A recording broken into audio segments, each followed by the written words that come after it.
Hello everyone, welcome to my channel. मैं हूं आपकी होस्ट रश्मि। आज मैं समर वेजिटेबल के बारे में आप लोगों से बात करूंगी कि मैंने कौन कौन से प्लांट लगाए हुए हैं और कैसे उनकी ग्रोथ इस समय चल रही है और आगे आने वाले दिनों में उनमें कौन सी प्रॉब्लम आने वाली हैं जिसको हम किस तरह से उसका सॉल्यूशन निकाल सकते हैं। तो चलिए चलते हैं हमारी वीडियो में। गर्मियों में हम बहुत सारी सब्जियां लगा सकते हैं जिनमें मेन बेल वाली सब्जियां होती हैं, जैसे कि पीली वाली जो कद्दू आती है जिसको हम कोहड़ा भी कहते हैं और बहुत जगह इसको अलग अलग नामों से जाना जाता है और ये बहुत हेल्दी सब्जी होती है। और इसको आप इसकी ये लगाना, चूँकि ये हार्डी प्लांट है इसलिए मैं इसको रिकमेंड करूँगी आप लोग ज़रूर लगाएं। और यहाँ मैं आप लोगों को दिखाना चाहती हूँ, ये देखें, अभी मैंने कुछ सीड डाल दिए थे और ये देखें ये उगाए हैं। ये छोटे छोटे पौधे आप देख रहे होंगे, ये पीले वाले पम्पकिन का है और ये बहुत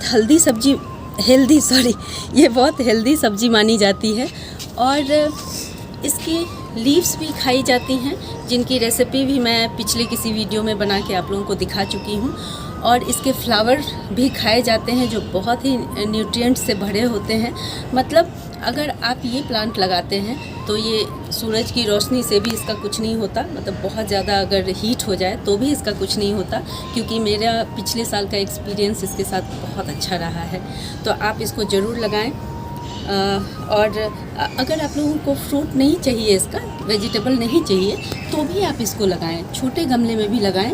उसमें आपको ये सब्जी तो नहीं मिलेगी लेकिन इसके फूल ज़रूर मिलेंगे। इसकी पत्तियों को आप अपने खाने में ज़रूर इस्तेमाल कर सकते हैं। इसलिए अगर आपके पास धूप की कोई गुंजाइश नहीं है आपके बालकनी में, तो भी आप इस प्लांट को लगाएं, बहुत बढ़िया ग्रोथ करते हैं। आप देखें ये छोटे छोटे ये उगे हुए हैं, बहुत हार्डी प्लांट हैं। आप लोग देखें, मैंने यहाँ आप लोगों को दिखाया भी था छोटे में। यहाँ देखें ये लौकी लगाई हुई है मैंने, इसमें भी मैंने इस ग्रो बैग में 2 प्लांट लगाए हुए हैं और आप इसकी ग्रोथ देख सकते हैं, बहुत बढ़िया है। यहाँ भी मैंने कोई सपोर्ट नहीं दिया है, अपने आप इसे बढ़ने दे रही हूँ और ये बहुत हेल्दी पौधा है। मैंने एक बार भी किसी पेस्टिसाइड का इस्तेमाल नहीं किया है, लेकिन अब मैं सोच रही हूँ कि मैं इसमें पेस्टिसाइड डालना, जो होममेड जो मैं बनाती हूँ वो पेस्टिसाइड डालना शुरू करूँ, क्योंकि इसकी जो पत्तियाँ शुरुआत के दिनों में इतनी सॉफ्ट, इतनी कोमल होती हैं कि कीड़े बहुत परेशान करते हैं। स्पेशली जो वेजिटेबल प्लांट होते हैं, चूँकि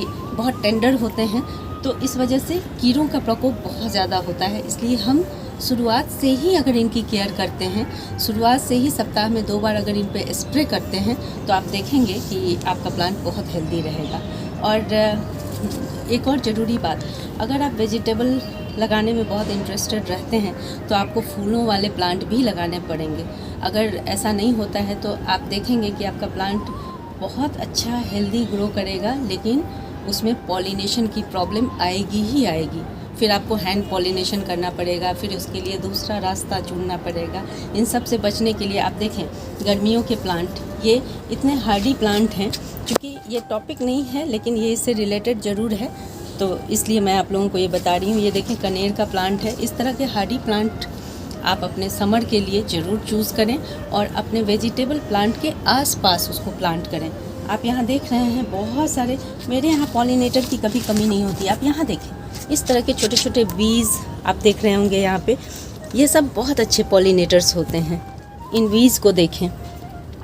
और फ्लावर प्लांट जो भी समर के लिए हैं, अगर छोटे प्लांट नहीं चल पाते हैं तो परमानेंट प्लांट ज़रूर रखें। इस तरह के ये पूरी गर्मियाँ में फ्लावर देते हैं। इस तरह के जो कनेर के प्लांट होते हैं, इसमें येलो वाले भी होते हैं, मैं आप लोगों को दिखा दूँगी। और गेंदा ज़रूर लगाएं। देखें समर का भी मैरीगोल्ड आता है, ये देखें। ये आप अपने सब्जियों के किसी भी जहाँ पे भी सब्जियाँ उगाते हैं, इसको ज़रूर जगह दें। इससे आप बहुत सारे प्रॉब्लम से बचे रहेंगे, बहुत सारे कीड़े मकोड़ों से बचे रहेंगे। और आपको अपना एक और खूबसूरत सा प्लांट दिखा रही हूँ, वो है ककम्बर।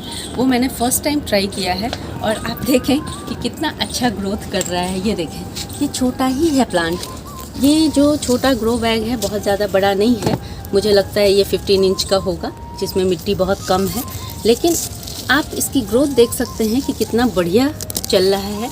और फिर से वैसे ही मैंने इसमें कोई भी सपोर्ट नहीं लगाया है, ये अपने आप मेरे आसपास के पेड़ पौधों पे चढ़ रहा है। और आप देखें अभी इसमें सिर्फ मेल फ्लावर्स आ रहे हैं, लेकिन अब टाइम आ रहा है धीरे धीरे जब इसमें फीमेल भी फ्लावर आएंगे और ककड़ियाँ बननी शुरू हो जाएंगी। इस प्लांट में भी मैंने अभी तक कोई स्प्रे नहीं किया है, लेकिन मैं आप लोगों को एक चीज़ दिखाना चाहती हूँ कि यहाँ पे देखें मेरी कुछ इसकी पत्तियों पे लीफ माइनर का अटैक हो रहा है। आप यहाँ देखें, ये जो पत्तों के ऊपर हैं ये लीफ माइनर हैं, ये सारी पत्तियों को ख़राब कर देते हैं। इसलिए आप हमेशा अपने वेजिटेबल वाले प्लांट की पत्तियों को उलट पलट के ज़रूर देखते रहें, क्योंकि ये सब कीड़े जो हैं ये बहुत ज़्यादा लगते हैं सब्जियों पे। इसीलिए जो बिगिनर्स होते हैं वो परेशान हो जाते हैं, उनको पता नहीं होता है कि हम किस तरह से इनकी केयर करें।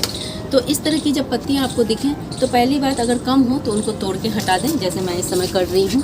और इसके बाद मैं शाम में इस पर किसी न किसी ऑर्गेनिक पेस्टिसाइड का छिड़काव कर दूँगी और आप देखेंगे कि आपका ये प्लांट हेल्दी रहेगा, स्वस्थ रहेगा। और ऐसे ही इस समय जो बिगिनर्स हैं उनके लिए मैं स्पेशली कहना चाहूँगी कि अगर आप सब्ज़ी लगाना चाहते हैं तो उसमें खीरा, ककड़ी, येलो वाले पम्पकिन जो होते हैं वो, लौकी और तुरई, ये 5 चीज़ें जो हैं उसको लगाएं, क्योंकि ये हार्डी होते हैं। इसके अलावा अगर जैसे जुकीनी है वो भी समर का ही है, लेकिन जुकीनी और जो छप्पन कद्दू हैं इन सबको एक स्पेशल माहौल की ज़रूरत होती है, ये मैंने नोटिस किया है, क्योंकि ये पॉली हाउसेस में लगाए जाते हैं और उसमें एक टेम्परेचर कंट्रोल होता है। लेकिन हम जो नॉर्थ इंडिया में जितने लोग रहते हैं वो इस टेम्परेचर को कंट्रोल नहीं कर सकते हैं, तो इसमें आपकी सब्जियां नहीं होंगी और आपका इनिशियल 2 महीना ख़राब हो जाएगा। तो इन सब पे ध्यान देने से अच्छा है कि आप ये 4-5 जो सब्जियां हैं उस पर ध्यान दें। और बैगन और मिर्ची ये आप आराम से लगा सकते हैं और इसको मेंटेन भी कर सकते हैं। इसलिए जो दिखने में जो आपको नई नई सब्जियां आती हैं उन पे एक्सपेरिमेंट करने से पहले आप इन चीज़ों पे हाथ आजमाएं और जब आप इसमें सक्सेसफुल हो तभी उन चीज़ों की तरफ जाएं। यहाँ देखिए इस ग्रो बैग में मैंने तोड़ी लगा रखी है और मेरी एक हैबिट है कि मैं 2 बेलें एक साथ लगाती हूँ, ताकि एक को कुछ हो गया तो कम से कम दूसरा सर्वाइव करता रहेगा। और आपने एक चीज़ नोटिस किया है कि मैंने इन सब में ऊंचाई में इन सब को कोई सपोर्ट नहीं दिया है, क्योंकि मेरा मानना है कि जो समर वाले वेजिटेबल हैं उनको बहुत ज़्यादा हाइट ना दें। ये जहाँ भी पेड़ पौधों के सहारे बढ़ते रहें वहाँ बढ़ने दें, क्योंकि जब गर्म हवा चलती है, जब लू चलती है और जो हीट होता है उसकी वजह से अगर ये अच्छी खासी बड़ी भी हो जाएं तो ये जलने लगती हैं, इनकी पत्तियाँ जलने लगती हैं। उससे बचने के लिए आप इस तरह का ट्रिक अगर अपनाएंगे, आप यहाँ पे देख रहे होंगे, देखें यहाँ मेरा ये दूसरा एक प्लांट लगा हुआ है साइड में ग्रो बैग में, और मैंने इसे साइड में इसलिए रखा है कि ये अपनी मर्जी से इधर उधर फैल करके बढ़ सके और ऊपर की तरफ ज़्यादा ना जाए। ज़्यादा ऊपर जाने से फिर वही बात होती है कि समर में एनर्जी, जो भी क्लाइंबिंग वाले इस तरह के प्लांट होते हैं बहुत ज़्यादा एनर्जी लेते हैं और फ्रूट अफेक्ट होता है, फ्रूट बनने में दिक्कत होती है। इसलिए इनको वर्टिकल ना ले जाते हुए हॉरिजॉन्टल ही फैलने दें, वो बहुत बढ़िया होता है। इसीलिए मैंने किसी भी अपने इस तरह की बेल में सपोर्ट नहीं दिया है, आसपास के पेड़ पौधों पे भी ही मैं उसे क्लाइंब करने देती हूँ। और अगर आपके पास वो भी नहीं हो तो आप कोई ब्रांच या कोई नीचे गत्ता ज़मीन पे डाल दें, ये बढ़ते रहेंगे, ये ज़मीन पे ही बढ़ते रहेंगे। मैंने एक और चीज़ नोटिस की है कि मैंने अभी तरबूज लगाए थे, तो तरबूज में भी इस समय हीट में सक्सेस रेट थोड़ी कम हो जाती है। और मैंने देखा है कि जो बारिश के समय में जो जून और जुलाई में लगती है, जो तरबूज लगाए जाते हैं, वो उनके सक्सेस होने के चांस ज़्यादा रहते हैं। जैसे आप देखें मैंने 3 सीड लगाए थे, 3 में से ये एक ही डेवलप हुआ है, लेकिन इसकी भी ग्रोथ मुझे बहुत अच्छी नहीं लग रही है। हो सकता है थोड़ी केयर करूं तो ये सक्सेसफुल हो जाए। 2 मेरे ख़राब हो गए, लेकिन पिछले साल मैंने देखा था कि इसके जो प्लांट मैंने बाद में डाले थे जून जुलाई में, वो बहुत अच्छे ग्रो हुए और सितंबर अक्टूबर तक मुझे इससे हार्वेस्टिंग मिलती रही। तो ये छोटी छोटी बातें हैं जिनको आप ज़रूर जिन पे ध्यान दें। और यहाँ देखें, यहाँ छोटे छोटे कुछ मैंने सीड डाल दिए थे। ये रेड वाले रेड वाली चौलाई हैं जिसको एमरैंथस भी कहते हैं, और ये बहुत जल्दी ग्रो होते हैं क्योंकि मैंने 1 सप्ताह पहले ही इसकी बुआई की है और अभी आप देखें बहुत अच्छी ग्रोथ हो रही है।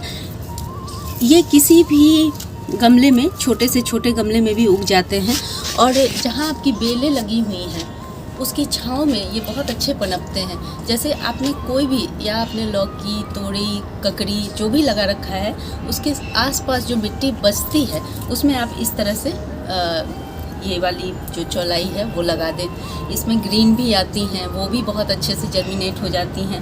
और मैं आपको बताऊं, ये नाइट सेट का प्लांट है, इसको भी आप सब्जी में यूज़ कर सकते हैं। ये देखें, इसमें इस तरह की जो बेरियां लगती हैं, आप बेरियों का भी यूज़ कर सकते हैं, इसके लीफ का भी यूज़ कर सकते हैं, क्योंकि ये आयरन और जितने भी न्यूट्रिएंट होते हैं ये बहुत अच्छी मानी जाती हैं उसके लिए। तो आप इसके सीड जो होते हैं वो ऑनलाइन भी मंगा सकते हैं, और मेरे यहाँ मैंने एक बार इसको उगाया, उसके बाद मुझे कभी ज़रूरत ही नहीं पड़ी, क्योंकि आप देखेंगे कि मेरे गमले में ये जगह जगह उगे हुए हैं। यहाँ पे बैगन का प्लांट दिखाना चाहती हूँ, इसमें क्या प्रॉब्लम हुई है वो भी आप लोगों के साथ शेयर करना चाहती हूँ। ये देखें, ये बैगन का एक प्लांट आप देख रहे हैं, ये बहुत हेल्दी है। मैंने कुछ टाइम पहले ही ग्रो किया है, इसको ट्रांसप्लांट किया था यहाँ पे। ये वाइट वाले बैगन हैं, आप इसकी लीव्स देख सकते हैं, काफ़ी हेल्दी है। लेकिन सेम टाइम पे मैंने यहाँ भी एक बैगन का प्लांट लगाया, लेकिन गलती से ये काफ़ी दिनों तक शेड में रह गया। शेड में रहने से आप यहाँ पे देख सकते हैं कि इसमें कीड़ों का बहुत अटैक हो गया है। ये जो आप स्पॉट देख रहे हैं ये पाउडरी मिल्ड्यू का है, और इसमें अगर हम बैगन के प्लांट में आप जानते हैं कि बहुत ज़्यादा इसमें पेस्ट का अटैक होता है, तो इसको कंट्रोल करने के लिए शुरुआत से ही हमें थोड़ा ध्यान रखना पड़ता है। जो भी होम रेमेडी, जैसे कि पेस्टिसाइड जो आप घर में बना सकते हैं, जैसे प्याज का नीम ऑयल हो गया, या जो भी आपके पास अवेलेबल हो। कुछ ना मिले तो मैं तो हमेशा कहती हूँ मिल्क का पेस्टिसाइड सबसे अच्छा होता है, क्योंकि अगर वो स्प्रे करते रहेंगे तो इस तरह के आपके ये प्रॉब्लम क्रिएट नहीं होगी। और मैंने इसकी एक वीडियो भी बनाई हुई है, आप सर्च करेंगे तो आपको मिल जाएगी।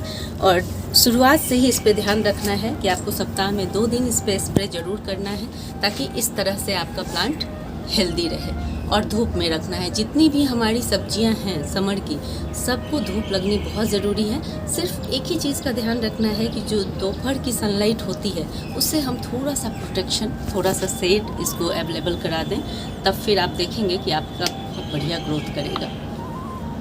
अभी इन दिनों बहुत ज़्यादा गर्मी पड़ना शुरू हो गई है, लेकिन फिर भी आप मिर्च का प्लांट ज़रूर लगा सकते हैं। ये देखें, मिर्च का प्लांट है, इसको सीड से ही ग्रो किया गया है। अभी भी आप सीड डालेंगे तो ये ग्रो हो जाएंगे। जैसे मैं आप लोगों को दिखा दूँ, यहाँ पे मैंने मिर्ची का एक सीड डाला था अभी कुछ दिनों पहले, 1 वीक हुए होंगे मुश्किल से, और आप ये देखें बहुत अच्छे से निकल आया है। अब इसको कुछ दिन में मैं ट्रांसप्लांट कर दूँगी। तो मिर्ची ज़रूर लगाएं। और दूसरा, मैं एक और चीज़ आप लोगों से शेयर करना चाहती हूँ। आप देखें, ये मेरा ग्रो बैग है जिसके ऊपर मैंने ये अब जा रहे हैं ये फ्लावर प्लांट लेकिन रख रखा है।